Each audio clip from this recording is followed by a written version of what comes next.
আসসালামু আলাইকুম। কেমন আছেন আপনারা? আশা করি সবাই ভালো আছেন।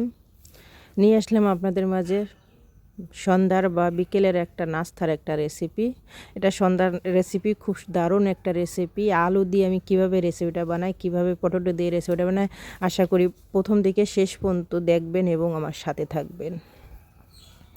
দুর্দান্ত একটা, ছোট বড় সবার পছন্দের একটা খাবার, সন্ধ্যার একটা নাস্তার একটা রেসিপির। দেখুন আমি কীভাবে বানাই, পুরো ভিডিও দেখবেন এবং আমার সাথে থাকবেন। যদি আমার ভিডিও যদি ভালো লাগে অবশ্যই শেয়ার করে দেবেন, লাইক কমেন্ট শেয়ার, এবং আমার চ্যানেলটা সাবস্ক্রাইব করে রাখবেন, রান্নাঘর 01। প্রথমে এখানে আমি 5 থেকে 6টা আলু এখানে আমি সেদ্ধ করে নিয়েছি। সেদ্ধ করে নেওয়ার পর এখন আমি খুব সুন্দর করে ম্যাশ করে নিতে হবে আলুগুলো আগে।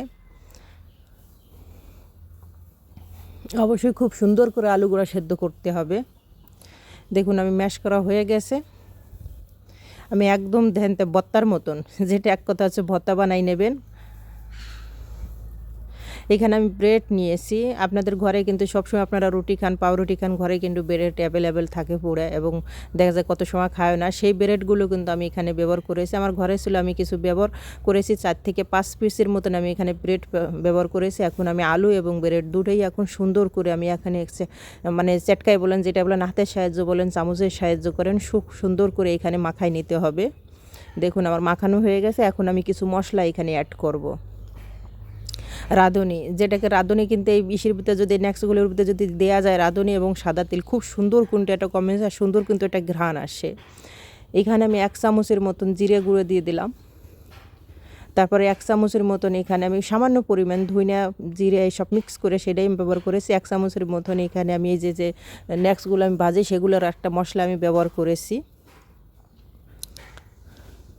আর এখানে ব্যবহার করেছি আমি শুকনো মরিচ, একটু তেলে নিয়ে ভেজে গুঁড়ো করে সেই মরিচটাই আমি ব্যবহার করেছি। এখানে কিন্তু আমি কাঁচা পেঁয়াজ মরিচ কিচ্ছু ব্যবহার করব না, যত এখানে বাচ্চারা খাবে এই জন্য আমি এই সব কিছুই ব্যবহার করব না। আপনারা চাইলে এখানে আপনারা ব্যবহার করতে পারেন, কাঁচা মরিচ পেঁয়াজ এইসব ব্যবহার করতে পারেন। আমি চাট মশলা ব্যবহার করেছি 1 চামচের মতন। অবশ্যই চাট মশলাটা দেবেন, এতে ঘ্রাণটা কিন্তু খুব সুন্দর আসবে।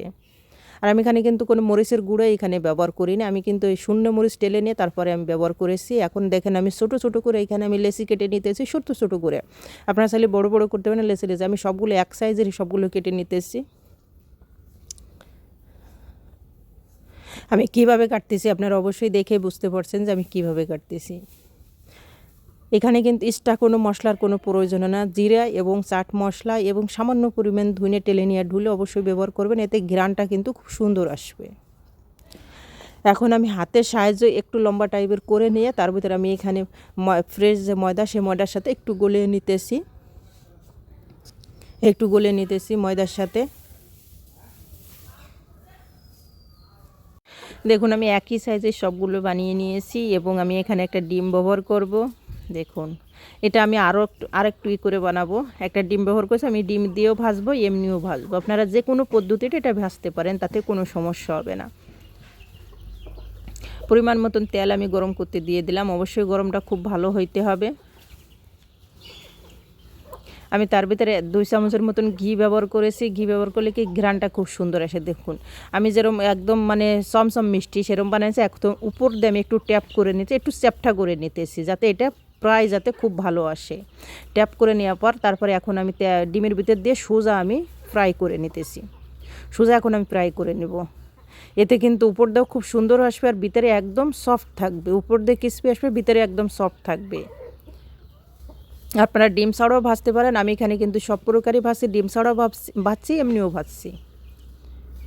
আর সন্ধ্যাকালে যদি এরকম একটা নাস্তা হয় বা বিকেলবেলা, যেটাই আমি এটা সন্ধ্যাকালে বানিয়েছি, যদি সন্ধ্যাকালে হয় বিকেলবেলা হয় তাহলে খুব সুন্দর একটা জমে যায়। এখন শীতের মৌসুমে যে কোনো কিছু যদি সন্ধ্যাকালে গরম গরম হয়, তার উপরে কিন্তু আর কোনো কিছুই লাগে না। আর সুন্দর একটা কালার আসা পর্যন্ত আপনারা অবশ্যই এটা ফ্রাই করে নিতে হবে। আমি সুন্দর একটা কালার আসা অপেক্ষা করব, সুন্দর করে কালার আসা পর্যন্ত আমি এটা ফ্রাই করে নেব। দেখুন কতটা ফুলে উঠছে। আপনারা যারা ডিমের গন্ধ শুকতেন তারা ডিম ছাড়াও ভাজতে পারেন, সেটাও আমি দেখিয়ে দেবো আমি কিভাবে ভাজি। মাশাআল্লাহ খুব সুন্দর একটা কালার অলরেডি চলে আসছে। দেখুন কি সুন্দর একটা কালার আসছে। আর অবশ্যই খুব সুন্দর করে উল্টে পাল্টেই কিন্তু ভেজে নেবেন। আর একটাও কিন্তু এখানে ভাঙার কোনো সম্ভাবনা কিছুই নেই। যদি আপনার ডোটা যদি মাখানো ভালো হয়, যদি আপনার খুব খুব সুন্দর করে আপনি এটা মাখায় নেন, তাহলে কিন্তু একটাও কিন্তু ফাটবেও না, ভাঙবেও না।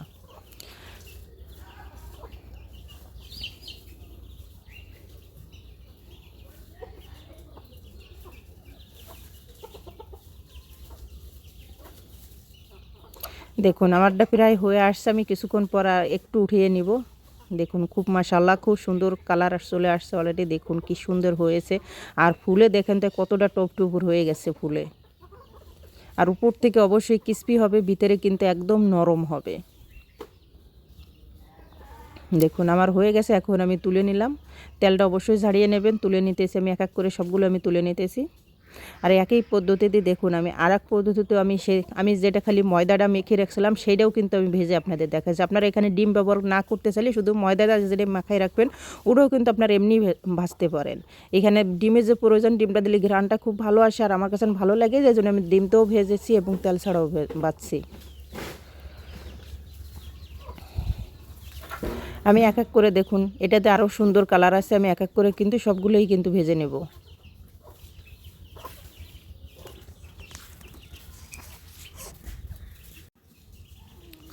দেখুন এটাও কিন্তু খুব সুন্দর হয়েছে মাশাআল্লাহ, খুব সুন্দর একটা কালার আছে। আপনারা ডিম না চাইলে ডিম স্কিপ করে এখানে শুধু ময়দাটা মাখাইও এটা কিন্তু ভাজতে পারেন, এখানে কোনো কিন্তু সমস্যা নেই।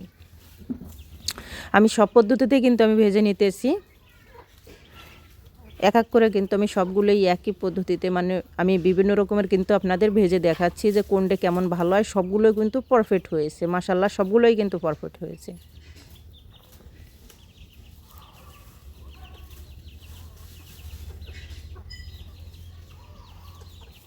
এখন দেখুন যেগুলো আমি একটু মানে করে মোটা করে বানাইছি সেগুলো কিন্তু আরেকটু আমি হাতে সেজে ডলা দিয়ে কিন্তু লম্বা করে নিয়ে এসেছি। আপনারা এফোতেও ভাজতে পারেন। আমি বিভিন্ন বানাইছি, বিভিন্ন সিস্টেমে বানাইছি। আপনাদের যে যেটা পছন্দ আপনারা সে পথেই ভাজে নিতে পারেন, কোনো সমস্যা নাই। সন্ধ্যার নাস্তা মানে গরম গরম নাস্তা একদিকতে বানাবেন আর একদিকতে একসাথে বসে পড়ে সকলেই খাবেন। আশা করি সবার কাছে ভালো লাগবে। এখন শীতের মৌসুম মানে সব কিছুই কিন্তু ভালো লাগে, নতুন নতুন শাকসবজি সব কিছুই ভালো লাগবে। আর এগুলো তো কোয়ার মতন না, তার সাথে যদি কোনো কিছু দিয়ে যদি আপনি পরিবেশন করে সবারই ভালো লাগবে। হুট করে একজন মেহমান আসলো তাদের আপনারা বানাই দিলে কিন্তু আরও বেশি ভালো লাগবে মাশাআল্লাহ। আমার সবগুলো কিন্তু আমি একই পদ্ধতি কিন্তু আমি ভেজে নিয়েছি। আমার ভাজা প্রায় কমপ্লিট হয়ে আসছে, প্রায় ভাজা কমপ্লিট হয়ে আসছে। দেখুন আপনাদের আমি সব প্রকারে দেখাচ্ছি, আপনারা ডিম ছাড়াও ভাজতে পারেন, এমনিও ভাজতে পারেন, কোনো সমস্যা নাই। আপনাদের যেমন পছন্দ আপনারা সেরকম ভেজে নিতে পারেন। দেখুন এগুলো কি সুন্দর ভাজা আসছে মাশাআল্লাহ, ঠেকওয়ালা আছে যে আমি চমচম ভাজতেছি এরমটাই কিন্তু মনে হচ্ছে। আমার ভাজা হয়ে গেছে, এখন আমি তুলে নিতেছি। আমার ভাজা হয়ে গেছে, এখন আমি তুলে নিয়েছি। সবগুলো একই পদ্ধতি আমি তুলে নিয়েছি। এখন পরিবেশন পালা দেখুন। আমার সবগুলোই কিন্তু চপের মতন বলেন, আপনারা রোল বলেন, ভেজিটেবল রোল বলেন, যেটাই বলেন, সন্ধ্যার একটা নাস্তা, খুব সুন্দর একটা নাস্তা। আর গরম গরম যে কালে আমি বানাইছি সেই কালেই কিন্তু ওখান থেকে কিন্তু খাওয়া শুরু হয়ে গেছে, অর্ধেকই কিন্তু খাওয়া হয়ে গেছে, আর কিছুটা ছিল। তারপর দেখুন মাশাআল্লাহ খুব সুন্দর হয়েছে। দেখুন আশা করি আপনাদের কাছে ভালো লাগবে। অবশ্যই একবার হইলেও বাসায় ট্রাই করবেন, বানাই নেবেন। সন্ধ্যার এই সামান্য একটি রেসিপি দিয়ে সামান্য একটা জিনিস অবশ্যই আপনারা বানাবেন। দেখুন কতটা সফট হয়েছে ভিতর থেকে, দেখুন উপরে কিন্তু খুবই ক্রিস্পি, ভিতরে কিন্তু একদম সফট। সবগুলোই এতটা পারফেক্ট হয়েছে, দেখুন আপনারা দেখেই বুঝতে পারবেন যে কতটা পারফেক্ট হয়েছে। আশা করি আমার এই রেসিপির ভিডিও আপনাদের খুব ভালো লাগবে। যদি ভালো লাগে অবশ্যই আমার চ্যানেলটা লাইক দেবেন এবং শেয়ার করে দেবেন, চ্যানেলটা সাবস্ক্রাইব করে রাখবেন, আমার পাশে থাকবেন। সবাই ভালো থাকেন, সুস্থ থাকেন, আল্লাহ হাফেজ।